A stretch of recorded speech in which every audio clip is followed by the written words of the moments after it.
Putin pening. Ini bukti terbaru perpecahan di pasukan Rusia. Здесь, на Красной площади, плечом к плечу стоят солдаты и офицеры из многих регионов нашей огромной Родины. В том числе те, кто прибыл прямо из Донбасса, непосредственно из зоны боевых действий. Мы помним, как враги России пытались использовать против нас банды международных террористов. Стремились посеять национальную и религиозную вражду, чтобы изнутри ослабить, расколоть нас. Ничего не получилось.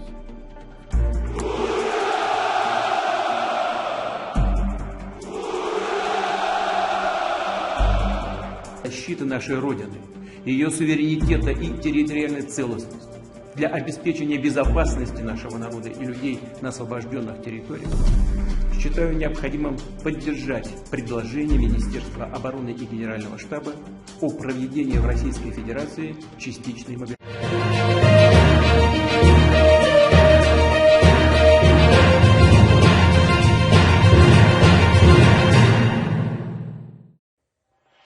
Upaya Rusia untuk memenangkan perang tak hanya mendapatkan perlawanan dari Ukraina dan sekutunya saja, tetapi tantangan dari dalam tubuh militernya sendiri. Presiden Rusia Vladimir Putin sedang berjuang untuk mengendalikan konflik yang terus berkembang di antara para letnan dan sekutu utamanya. Vlad Mikhnenko, seorang ahli dalam transformasi pasca komunis Eropa Timur dan bekas Uni Soviet di Universitas Oxford, mengatakan kepada Newsweek bahwa meningkatnya kritik yang dilontarkan oleh pemimpin Chechnya Ramzan Kadyrov dan pendiri kelompok tentara bayaran Wagner Group Yevgeny Prigozhin terhadap Kementerian Pertahanan menunjukkan bahwa Rusia dengan cepat menjadi negara gagal. Keduanya terus mengkritik bagaimana perang Putin melawan Ukraina ditangani. Hal itu menunjukkan bahwa keretakan mungkin muncul di dalam Kremlin. Terbaru Kadyrov memihak Prigozhin dalam mengkritik tajam Jenderal Alexander Lapid, Komandan distrik militer terbesar Rusia, dengan mengatakan di Telegram bahwa perubahan taktis dan personel diperlukan segera. Hanya beberapa hari kemudian, kantor berita pro-Kremlin melaporkan bahwa Lapin telah dipecat sebagai Komandan Distrik Militer Pusat Angkatan Bersenjata Rusia. Berita ini belum dikonfirmasi secara resmi oleh Kementerian Pertahanan Rusia dan rinciannya masih tercantum di website pemerintah.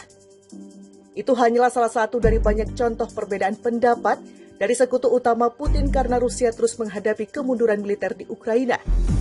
Mikhnenko mengatakan fakta bahwa pasangan itu secara terbuka mengatur kampanye kebencian yang nyata terhadap Kementerian Pertahanan Rusia menunjukkan bahwa panglima perang itu menuntut imbalan yang lebih besar atas kesetiaan mereka kepada Kremlin untuk efektivitas militer yang dirasakan serta kemampuan untuk menyelesaikan sesuatu di garis depan.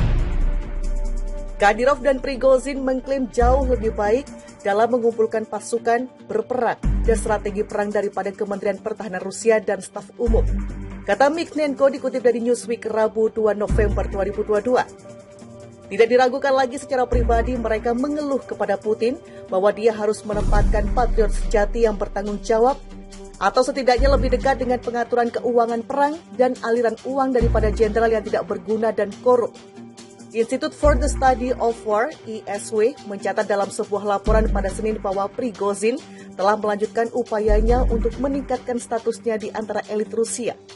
Lembaga tersebut mengatakan bahwa Prigozhin bekerja untuk memantapkan diri sebagai kekuatan politik, menggunakan status populernya dan afiliasinya dengan grup Wagner untuk mengkritik lawan-lawannya di kalangan elit dan untuk melambangkan otoritasnya sendiri. Wilayah Rusia makin terancam, pelaku sabotase menyusup ke pangkalan udara Veretie, hancurkan 2 helikopter. Serangan Ukraina makin jauh masuk ke wilayah Rusia. Kali ini ada penyusupan ke pangkalan udara Veretie wilayah Peskov di barat laut Rusia. Hasil sabotase itu memicu ledakan helikopter andalan Moskow Ka-52 atau dikenal juga sebagai helikopter Alligator. Veretie memang lebih dekat ke Estonia, namun tidak menutup kemungkinan pelaku sabotase merupakan partisan Ukraina. Serangan itu makin membuat geram Vladimir Putin karena Kremlin kembali menanggung kerugian yang cukup mahal. Sejauh ini pejabat Kiev belum mengaku bertanggung jawab atas ledakan yang terjadi di pangkalan udara Veretie dan merusak helikopter Ka-52.